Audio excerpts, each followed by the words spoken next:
నమస్కారం ఘంటారావానికి స్వాగతం. ముందుగా ప్రధాన అంశాలు.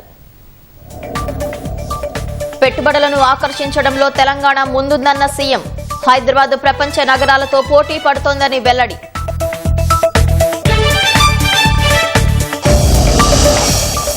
రాష్ట్రంలో కొత్త పరిశ్రమల కోసం 4200 దరఖాస్తులు. తయారీ రంగంలో 9% పైగా వృద్ధి సాధిస్తోందన్న శ్రీధర్ బాబు. ప్రజాస్వామ్య స్ఫూర్తిని Ghana చాటుతోందన్న Modi.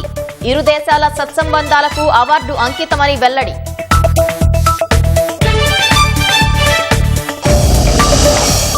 One big beautiful bill పై నెలకొన్న ఉత్కంఠ. సభలో గట్టెక్కితే ట్రంప్ సంతకంతో చట్టంగా మారే అవకాశం.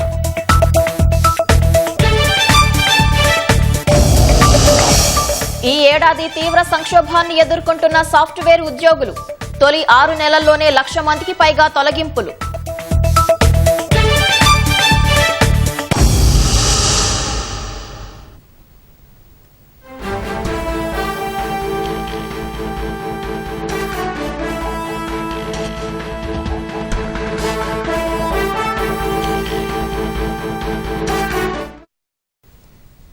ఫార్ములా ఈ కేసులో ఐఏఎస్ అధికారి అరవింద్ కుమార్ విచారణ ముగిసింది. తాజా వివరాలు మా ప్రతినిధి శ్రీనివాస్ ప్రత్యక్ష ప్రసారం ద్వారా అందిస్తారు.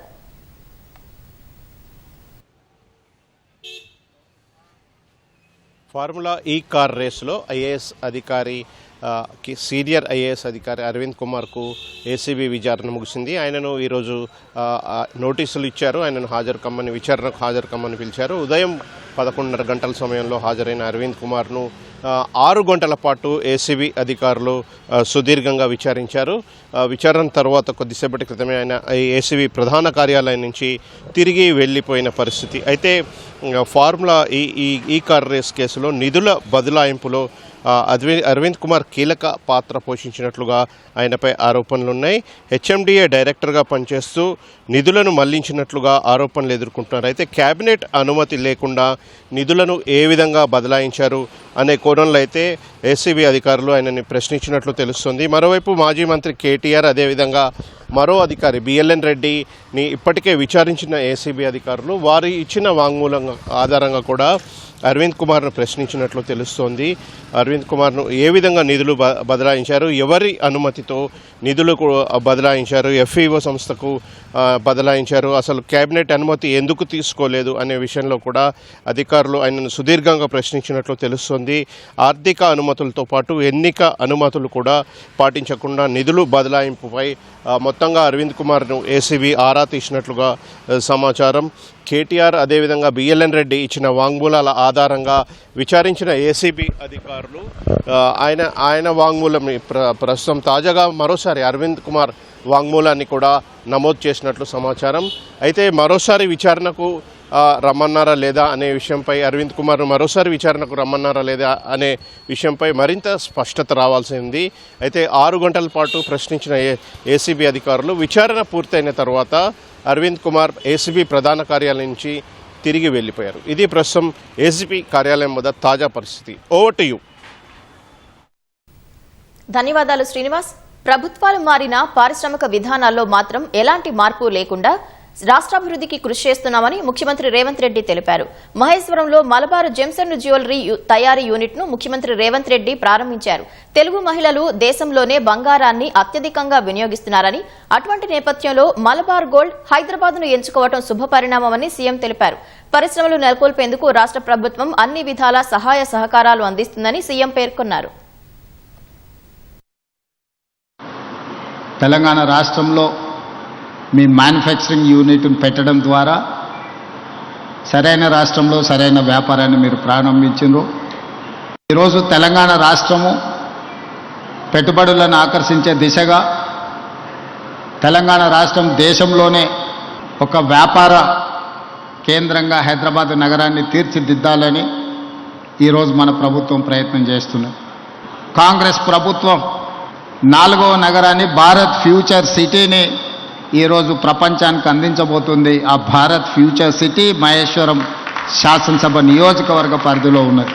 ఈరోజు భవిష్యత్ ప్రణాళికలని ప్రపంచంతో పోటీ పడే విధంగా తెలంగాణ రైజింగ్ 2047 విజన్ డాక్యుమెంట్ను ఈరోజు డిసెంబర్ 9th 2025 లోపల విజన్ డాక్యుమెంట్ను ఇవ్వడం, ఆ విజన్ డాక్యుమెంట్తో రాబోయే 100 సంవత్సరాలు తెలంగాణ రాష్ట్రానికి ఏం అవసరం ఉందో ప్రణాళికలు రచించి ప్రపంచంతోనే పోటీ పడే విధంగా మన రాష్ట్రాన్ని తీర్చిదిద్దాలనుకుంటున్నాం. అందుకు ప్రధానమైన కేంద్రం ఈ మహేశ్వరం శాసనసభ నియోజకవర్గ పరిధిలో ముచ్చెర్ల, బాగరకంచ ఈ ప్రాంతంలో ఒక గొప్ప నగరాన్ని నిర్మించడానికి ఈరోజు మనం ప్రణాళికలు సిద్ధం చేస్తున్నాం. ఈ ప్రణాళికలను సిద్ధం చేయడంలో సింగపూర్కు సంబంధించిన సంస్థలు, ఇతర దేశాలకు సంబంధించిన కన్సల్టెంట్స్ అందరూ కూడా నిరంతరం పనిచేస్తున్నారు మన నగర అభివృద్ధి కోసం. ఈరోజు దేశంలో ఐటీ అంటే హైదరాబాద్, ఫార్మా అంటే హైదరాబాద్, బల్క్ డ్రగ్స్లో 35% production in India from Hyderabad. So we are legends in pharma, we are legends in IT. Now we are legends in gold. Why? Because Malabar Gold and Diamond Manufacturing Unit has been established in my Maheshwaram and Hyderabad, Telangana. Now I can say proudly, Hyderabad, Telangana is the legends in gold. ఈరోజు ఒక్కొక్క రంగంలో తెలంగాణ రాష్ట్రం రాణించడం, తెలంగాణ రాష్ట్రాన్ని అభివృద్ధి పదం వైపు నడిపించడంలో మా ప్రభుత్వం ఎప్పుడూ సిద్ధంగా ఉంటుంది. పెట్టుబడులను ఆకర్షించడమే కాదు, పెట్టుబడులు పెట్టిన వాళ్లకు పెట్టుబడులకు రక్షణ కల్పించి లాభదాయకంగా వాళ్ళ వ్యాపారాలు ఉండే విధంగా రాష్ట్ర ప్రభుత్వం సహకరిస్తుంది.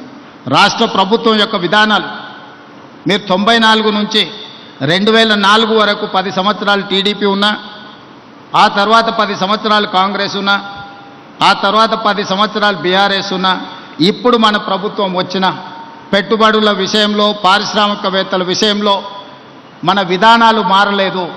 ఇంకా విధానాలను అభివృద్ధి చెందుకుంటూ మెరుగైన అవకాశాలు కల్పించుకుంటూ ముందుకు వెళ్ళినాం. I wanted to assure every investor we are there to support, we are there to give incentives and everything. You can come and you invest, you can do your business. Telangana means business, Telangana means profit. Come and invest in Telangana, we are there to support. I wanted to once again congratulate Malabar team. రోడ్ల అభివృద్ధిలో Telangana role model గా ఉండే విధంగా చేస్తున్నామని రోడ్లు భవనాల శాఖ మంత్రి కోమటిరెడ్డి వెంకటరెడ్డి తెలిపారు. హ్యామ్ పద్ధతిలో రోడ్లను 3.5 ఏళ్లలో నిర్మాణం పూర్తి చేస్తామని, రోడ్ల నిర్మాణంతో రాష్ట్ర రూపురేఖలు మారిపోనున్నాయని మంత్రి తెలిపారు. సచివాలయంలో రోడ్లు భవనాల శాఖ అధికారులతో మంత్రి సుదీర్ఘంగా సమీక్ష నిర్వహించారు. ఆగస్టు చివరికల్లా హ్యామ్ రోడ్లకు టెండర్లు పిలుస్తామని కోమటిరెడ్డి తెలిపారు. ప్రియారిటీ వైజ్ తీసుకొని ట్రాఫిక్ చూసుకుంటూ HAM model, hybrid annuity model కింద చేయాలని మీకు తెలుసు. లాస్ట్ క్యాబినెట్ మీటింగ్లో దాన్ని అప్రూవ్ చేయడం జరిగింది. ఈరోజు మా మీటింగ్లో ఆ రోడ్స్ని ఫైనలైజ్ చేసుకుంటూ వెంటనే టెండర్లు పిలిచే కార్యక్రమాన్ని చేసుకుంటూ మిగిలిపోయిన డిపిఆర్ డీటెయిల్ ప్రాజెక్ట్ రిపోర్ట్ కానివ్వండి, ఆ రోడ్కి సంబంధించిన ఎక్కడెక్కడ ఏమేమి ఉండాలని చెప్పి మా ఇంజనీర్స్, కన్సల్టెన్సీ వాళ్ళంతా కలిసి మరొకసారి ఇన్స్పెక్షన్ చేసుకుంటూ సీఎం గారితో మరొకసారి రేపు చర్చించి, ఈరోజు సాయంత్రం రేపు చర్చించి ఈ మంత్ ఎండింగే కనీసం ఒక 12 నుంచి 15 ప్యాకేజీల వరకు పిలిచి ఆగస్ట్ ఎండింగ్ వరకు అగ్రిమెంట్ పూర్తి చేసి సెప్టెంబర్ మొదటి వారంలో వర్క్ స్టార్ట్ చేసే విధంగా చేయాలనేదే మా ప్లాన్. ఇప్పటికీ ఎందుకంటే హ్యామ్ అనేది నేషనల్ హైవే ముందుగా ప్రవేశపెట్టింది. దాదాపు 8 రాష్ట్రాలలో ఈ మోడల్ కింద రోడ్లు నిర్మాణం చేస్తున్నారు. దాంతోపాటు 2023 డిసెంబర్ 7 తర్వాత మా గవర్నమెంట్ వచ్చిన తర్వాత, నేను R&B మినిస్టర్ అయిన తర్వాత దాదాపు 6,500 కోట్లతోని రూరల్ రోడ్స్ టెండర్లు పిలిచి 2,500 కోట్ల రూపాయల పైన పనులు కూడా మొదలైనాయి. కొన్ని ఇప్పుడిప్పుడే గ్రౌండ్ అవుతున్నాయి. కొన్ని రాష్ట్ర ఆర్థిక పరిస్థితి దృష్ట్యా ఇప్పుడిప్పుడే కొద్దిగా పేమెంట్లు కూడా చేస్తూ ఆ మిగిలిన 4,000 కోట్ల రూపాయల విలువైన రోడ్లను కూడా స్టార్ట్ చేసే విధంగా ఈరోజు నిర్ణయం తీసుకోవడం జరిగింది. ముఖ్యమంత్రి గారు కూడా మొన్న చర్చించినప్పుడు పేమెంట్స్ కూడా గతంలో ఉన్న పాత బకాయిలు కానివ్వండి, పోయిన గవర్నమెంట్ బ్రిడ్జెస్ వరకే నిర్మించి అప్రోచ్ లేక 42 బ్రిడ్జిలు చూస్తేనే బాధ అనిపిస్తుంది. కొన్ని పత్రికల్లో మన ఫోటోలు వచ్చినాయి, వర్షాకాలం వచ్చింది, ఆ ఊరికి ఈ ఊరికి లింక్ కావాలని 1500 కోట్లు ఖర్చు పెట్టి బ్రిడ్జ్ కట్టించి అప్రోచ్ లేకుండా వదిలిపెట్టాను. దాని మీద కూడా మళ్ళా 380 కోట్లని అప్రాక్సిమేట్లీ ఉంటాయి. మళ్ళా మా సి గారికి చెప్పడం జరిగింది, దాన్ని కూడా అప్రోచ్ రోడ్లు కూడా వెంటనే చేసే విధంగా చర్యలు తీసుకుంటామని, ఆ అప్రోచ్ రోడ్ చేసి ఆ బ్రిడ్జ్ కూడా పూర్తి చేయాలనడానికి మళ్ళా సి గారికి ఇన్స్ట్రక్షన్ చేయడం జరిగింది. రాజకీయాల్లో మనుగడ కోసమే ఎమ్మెల్సీ కవిత బీసీల జపం చేస్తున్నారని పీసీసీ చీఫ్ మహేష్ కుమార్ గౌడ్ వెల్లడించారు. రేపు ఎల్బీ స్టేడియంలో కాంగ్రెస్ సామాజిక సమరభేరి సభలో 40,000 మంది పాల్గొంటారని తెలిపారు. చరిత్రలో లేని విధంగా గ్రామస్థాయి కాంగ్రెస్ అధ్యక్షుడి నుంచి రాష్ట్ర స్థాయి నేతలకు ఏఐసీసీ అధ్యక్షుడు దిశానిర్దేశం చేస్తారని వివరించారు. అధికారంలో ఉన్నప్పుడు బీసీల గురించి, మహిళల గురించి ఒక్క మాట మాట్లాడిన కవిత ఖర్గేకు లేఖ విడ్డూరంగా ఉందని ధ్వజమెత్తారు. జడ్చర్ల ఎమ్మెల్యే అనిరుద్ రెడ్డి వ్యాఖ్యలను తీవ్రంగా పరిగణిస్తున్నామన్న మహేష్ కుమార్ క్రమశిక్షణ విషయంలో రాజీ పడేది లేదని తేల్చి చెప్పారు. 10 ఏళ్లలో బీసీలకు ఏం చేశారో చెప్పి రైల్ రోకో, విమాన రోకో ఏది చేసినా అభ్యంతరం లేదని మహేష్ కుమార్ వ్యాఖ్యానించారు.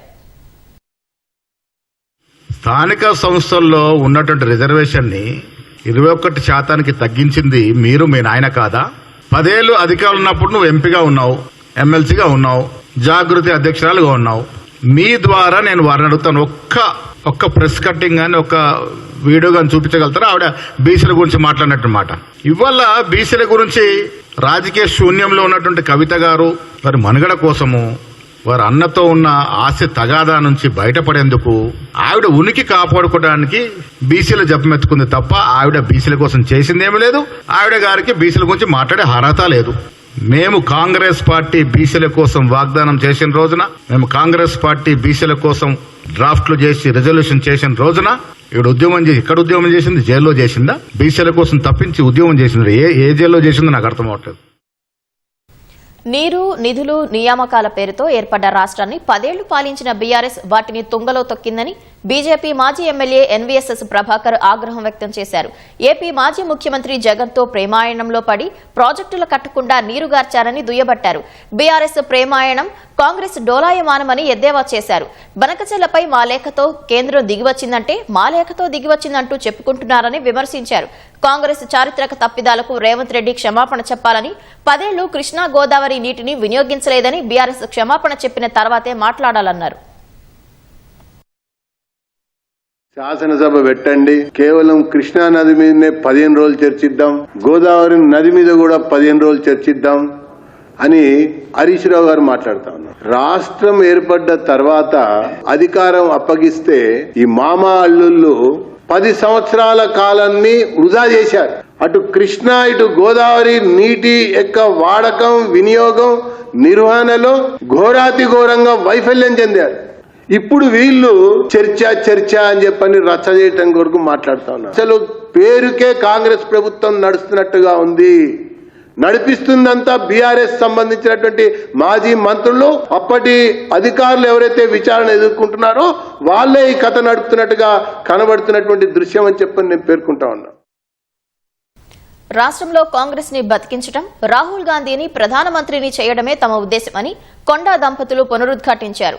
హైదరాబాద్ హైదర్గూడలోని ఎమ్మెల్యేల నివాస ప్రాంగణంలో రాష్ట్ర ఇన్ఛార్జి మీనాక్షి నటరాజన్ ను మంత్రి కొండా సురేఖ, మురళీ దంపతులు కలిశారు. వరంగల్ నేతల మధ్య నెలకొన్న విభేదాలపై రాతపూర్వకంగా వివరణ ఇచ్చారు. తనకు ఇచ్చిన శాఖలకు న్యాయం చేస్తున్నట్లు మంత్రి కొండా సురేఖ తెలిపారు. తనపై ఆరోపణలు చేసేవారిని పట్టించుకోనని చెప్పారు.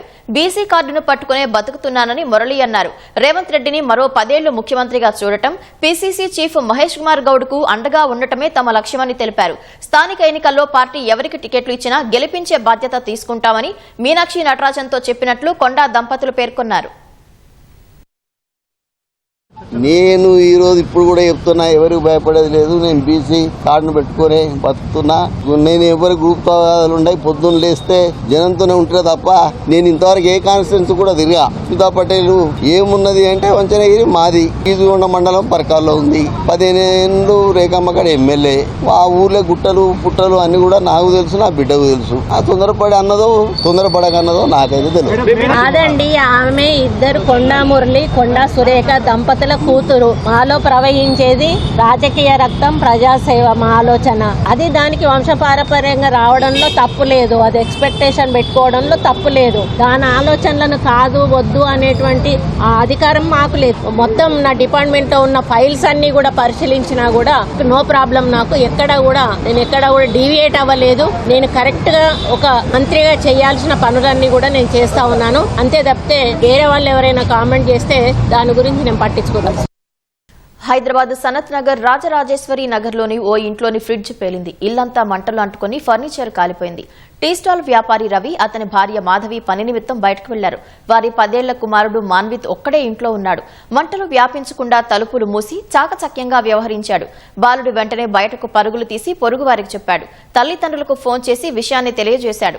అగ్నిమాపక సిబ్బంది అక్కడకు చేరుకుని మంటలను అదుపులోకి తెచ్చారు. సంఘటనా స్థలానికి చేరుకున్న మాజీ మంత్రి ఎమ్మెల్యే తలసాని శ్రీనివాస్ యాదవ్ బాధిత కుటుంబానికి 50,000 వ్యక్తిగత సాయం అందించారు. సకాలంలో స్పందించి ప్రాణాలతో బయటపడిన బాలుడిని అందరూ అభినందించారు.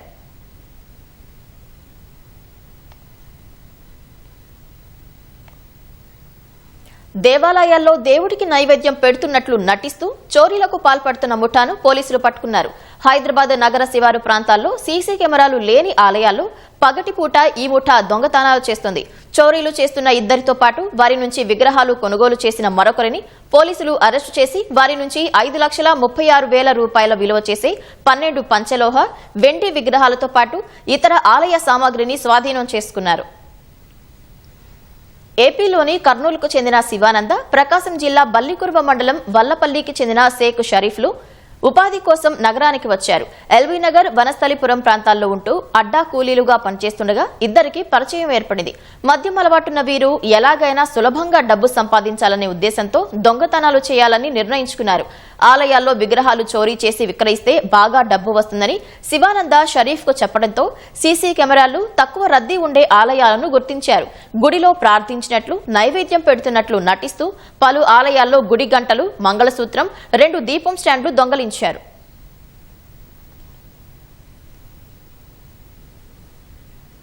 అంతేకాదు దొంగతనాలు చేసి పరారవటం ఇబ్బంది కావడంతో ఉప్పల్లో ద్విచక్ర వాహనం సైతం కొట్టేశారు. దానిపై తిరుగుతూ జూన్ 29వ తేదీన ఒకే రోజు నగర శివారు సద్దుపల్లిలోని హనుమాన్ ఆలయం, దండుమైలారం గ్రామంలో అయ్యప్ప స్వామి ఆలయాల్లో చోరీలు చేశారు. అనంతరం ఉప్పల్లో నివాసముండే సిద్దిపేట జిల్లా దుబ్బాక మండలం దుంపలపల్లికి చెందిన తుక్కు వ్యాపారి క్రాంతికుమార్ వద్ద 18,000కు విగ్రహాలు అమ్మేశారు. నగరంలో వరుసగా చోరీలు జరగడంతో ఆలయాలకు సమీపంలోని సీసీ కెమెరాలను విశ్లేషించిన పోలీసులు నిందితులు ద్విచక్ర వాహనాలపై వెళ్లటాన్ని గుర్తించి వారిని అదుపులోకి తీసుకున్నారు. శివానంద షరీఫ్ ఇచ్చిన సమాచారంతో విగ్రహాలను కొనుగోలు చేస్తున్న క్రాంతిని అరెస్టు చేశారు. టెంపుల్లో పూజలు అందుకున్నటువంటి ఈ విగ్రహాలను దొంగలించినటువంటి నేరస్తుల్ని ఇంటర్స్టేట్ గ్యాంగ్ ని పట్టుకోవడం జరిగింది. దీంట్లో మనకు Yacharam police station, Ibrahimpatnam police station, Abdullapur Met police station limits లో జరిగినటువంటి డిఫరెంట్ దొంగతనాల్లో 121 కేజీల ఈ మొత్తం పంచల విగ్రహాలతో పాటు అల్యూమినియం, సిల్వర్ సంబంధించినటువంటి విగ్రహాలు కూడా సీజ్ చేయడం జరిగింది. దీంట్లో ముఖ్యంగా అక్యూజ్డ్ కరచా శివానంద, ఇతను కర్నూలు డిస్టిక్, అతను ఇక్కడే హైదరాబాద్ లో కూలీగా పనిచేస్తున్నాడు, లేబర్ అడ్డాలో ఉంటూ. హామ్ షరీఫ్ అనే అతనికి తో ఫ్రెండ్షిప్ అయ్యి అతను కూడా లేబర్ అడ్డాలు కలిసి ఈ నేరాలు చేయడానికి వాళ్ళు పూనుకున్నారు. వీళ్ళిద్దరూ దొంగతనం చేసిన తర్వాత అక్కపల్లి క్రాంతి కుమార్ అనే వ్యక్తి దగ్గరికి వెళ్లి ఇవి అమ్మడం జరిగింది. ఇతను ఉప్పల్లో ఉంటాడు. వీళ్ళు 2 months నుంచి ప్లాన్ చేస్తూ కంటిన్యూస్ గా ఈ అఫెన్స్ చేయడానికి కోసం అని చెప్పేసి ఒక వెహికల్ ఉంటే బాగుంటది, బైక్ ఉంటే బాగుంటుంది, ఒక ఉప్పల్లో ఒక వెహికల్ లిఫ్ట్ కూడా చేశారు. ఒక మోటార్ బైక్ కూడా దొంగతనం చేయడం జరిగింది. ఆ దొంగతనం చేసిన మోటార్ బైక్ యూజ్ చేస్తూ వీటిని టెంపుల్స్ లో వెళ్లి వీళ్ళు ఈ దొంగతనం చేశారు. ముఖ్యంగా వీళ్ళు ఏంటంటే డే టైమ్ లోనే ఎక్కువ చేస్తున్నారు. ఇవి తొందరగా తీసుకెళ్లి వాళ్ళ దగ్గర ఉన్నటువంటి వాటిని సాధ్యమైన తొందరగా అమ్మేసిన తర్వాత వీళ్ళు ఆల్కహాల్ కన్జ్యూమ్ చేయడానికి, అదర్ ఎడిక్షన్స్ కు అలవాటు పడ్డారు. ఈ నేరం చేసేటప్పుడు ఎప్పుడు కూడా వీళ్ళు మద్యం ఇన్ఫ్లుయెన్స్ లో ఉండి ఈ నేరం చేశారు. వీళ్ళు భారత్ బలంగా ఉంటే మరింత స్థిరమైన సంపన్నమైన ప్రపంచానికి దోహదపడుతుందని ప్రధాని నరేంద్ర మోదీ అన్నారు. 2 రోజుల ఘానా పర్యటనలో భాగంగా ఆ దేశ పార్లమెంటును ఉద్దేశించి ప్రధాని ప్రసంగించారు. గ్లోబల్ సౌత్ కు గొంతుక ఇవ్వకుండా పురోగతి సాధ్యం కాదని ఈ సందర్భంగా స్పష్టం చేశారు. ప్రపంచంలోనే అతిపెద్ద ప్రజాస్వామ్య దేశమైన భారత్ ప్రపంచానికి బలమైన స్తంభం లాంటిదని మోదీ చెప్పారు. మారుతున్న పరిస్థితుల నేపథ్యంలో ప్రపంచ పాలనలో విశ్వసనీయమైన ప్రభావవంతమైన సంస్కరణల కోసం పిలుపునిచ్చారు.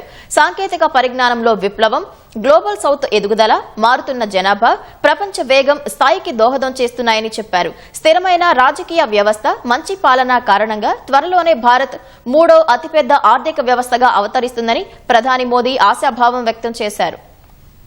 The people of India have reposed their faith in peace, security and development. Last year, they re-elected the same government for the 3rd consecutive time, something that happened after more than 6 decades. Today, India is the fastest growing emerging economy. On the foundations of stable polity and good governance, India will soon be the 3rd largest economy.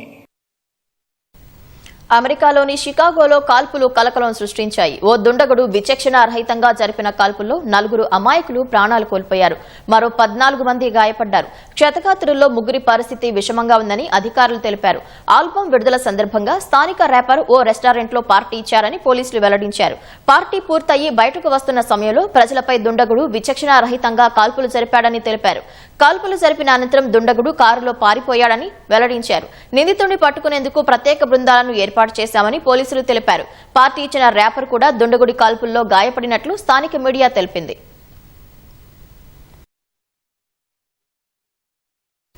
America అధ్యక్షుడు Donald Trump ఆలోచనల నుంచి పురుడు పోసుకున్న one big beautiful bill పై మరికొన్ని గంటల్లో ప్రతినిధుల సభలో voting జరగనుంది.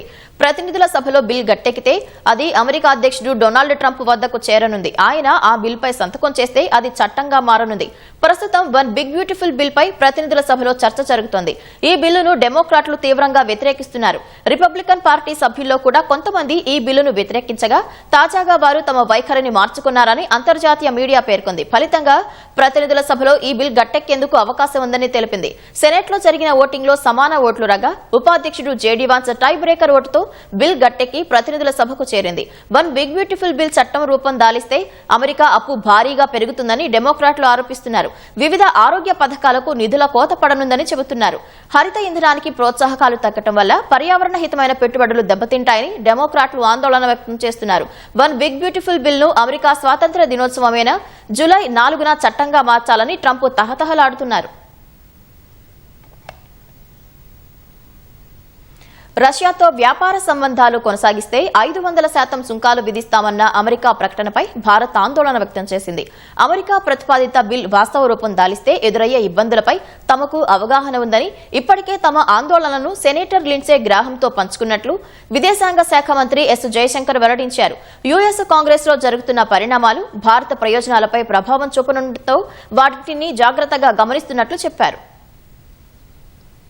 రష్యాతో వ్యాపారం చేస్తే అమెరికా దిగుమతి చేసుకునే భారత్ చైనా వస్తువులపై 500% సుంకం విధిస్తామని యుఎస్ సెనేటర్ లిండ్సే గ్రాహం వ్యాఖ్యలపై భారత్ స్పందించింది. దీనిపై తమ ఆందోళనను అమెరికాకు తెలియజేసినట్లు విదేశాంగ శాఖ మంత్రి జైశంకర్ వెల్లడించారు. క్వాడ్ సమావేశంలో పాల్గొనడానికి 4 రోజుల పర్యటన నిమిత్తం వాషింగ్టన్ కు వెళ్లిన జైశంకర్ మీడియాతో మాట్లాడారు. ఇప్పటికే తమ ఆందోళనను సెనేటర్ లిండ్సేతో పంచుకున్నట్లు చెప్పారు. యుఎస్ కాంగ్రెస్ లో జరుగుతోన్న పరిణామాలు భారత ప్రయోజనాలపై ప్రభావం చూపనుండటంతో వాటిని జాగ్రత్తగా గమనిస్తున్నట్లు వెల్లడించారు. లిండ్సే ప్రతిపాదించిన బిల్లు వాస్తవ రూపం దాలిస్తే ఎదురయ్యే ఇబ్బందులపై తమకు అవగాహన ఉందన్నారు. భారత దౌత్య కార్యాలయ సిబ్బంది, ఇతర అధికారులు లిండ్సేతో టచ్ లో ఉన్నట్లు చెప్పారు. భారత ఆందోళనలు, ఇంధన భద్రతా ప్రయోజనాలను ఆయనకు తెలియజేశామన్నారు. అవసరమైతే ఆ సమస్య వచ్చినప్పుడు ఎదుర్కోవాలని కేంద్ర మంత్రి అన్నారు. Regarding senator Lindsey Graham's bill, well, obviously, any development, but which is happening in the U.S. Congress is of interest to us if it impacts our interest or could impact our interest. So we have been in touch with Senator Graham. The embassy, the ambassador has been in touch. I think our concerns and our interests on energy security have we made conversant to him. రష్యాతో వ్యాపార సంబంధాలు కొనసాగిస్తే భారత్ చైనాపై 500% సుంకాలు విధిస్తామని Republican senator Lindsay Graham ఓ వార్తా సంస్థకిచ్చిన ఇంటర్వ్యూలో చెప్పారు. అధ్యక్షుడు Donald Trump మద్దతుతో యుఎస్ సెనేట్ లో దీనిపై బిల్లు తెస్తామని చెప్పారు. ఆగస్టులో బిల్లు ప్రవేశపెట్టే అవకాశం ఉందని తెలిపారు. ఈ బిల్లుపై ట్రంప్ కూడా ఓకే చెప్పారని వెల్లడించారు. రష్యాను ఆర్థికంగా ఇబ్బందులకు గురిచేసే యుఎస్ ప్రయత్నాల్లో ఇది ఒకటిగా తెలుస్తోంది. ఉక్రెయిన్తో చర్చలకు రష్యాను ఒప్పించేందుకు ఓ ఆయుధం వలె ఈ బిల్లును వాడాలని ట్రంప్ కార్యవర్గం భావిస్తున్నట్లు తెలుస్తోంది. ఈ ప్రతిపాదన అమల్లోకొస్తే రష్యా నుంచి పెద్ద మొత్తంలో ముడి చమురు కొనుగోలు చేస్తోన్న భారత్ చైనాపై తీవ్ర ప్రతికూల ప్రభావం పడుతుంది. ఇది మన ఔషధాలు, వస్త్రాలు వంటి ఎగుమతులపై ప్రభావం చూపుతుంది. అటు ఉక్రెయిన్ కు మద్దతిచ్చే దేశాల కోసం లిండ్సే మరో ఒప్పందాన్ని ప్రతిపాదించనున్నట్లు తెలుస్తోంది.